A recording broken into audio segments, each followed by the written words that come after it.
tribune. Bonjour à tous et à toutes. WhatsApp m'a permis récemment de retrouver près d'une cinquantaine d'anciens camarades de collège que j'avais perdus de vue depuis plus de 50 ans. Cette heureuse reconnexion avec ceux avec qui j'ai partagé quelques-unes de mes plus belles années de mon adolescence m'a permis de constater que de telles retrouvailles par-delà l'espace et le temps ont un pouvoir formidable, celui de faire éclore spontanément un sentiment universel très intime et très personnel que nous avons tous éprouvé un jour, la nostalgie. Saint-Exupéry avait défini la nostalgie comme le désir d'on ne sait quoi. Ce temps qui a disparu et qui ne reviendra jamais fait naître en nous un jour un sentiment complexe.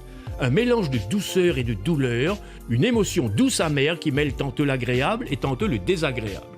La nostalgie, c'est cette émotion intense qui s'empare de ces Mauriciens d'ailleurs, à la vue seule d'un Napolitain, d'une paire de Dolpuri ou d'un Esquivel. C'est le parfum de Briani, une chanson entendue à la radio, un vinyle retrouvé au fond d'une armoire, un album de Tintin au fond d'une malle. La nostalgie nous donne une impression de chaleur, d'affection et d'appartenance. Elle provoque une sorte de voyage mental dans le temps et répond à un besoin, celui d'encourager la croyance selon laquelle tout finira par s'arranger comme ça a été déjà le cas dans le passé. Mais la nostalgie nous aide également à faire face par exemple à l'isolement social, la déconnexion, la solitude.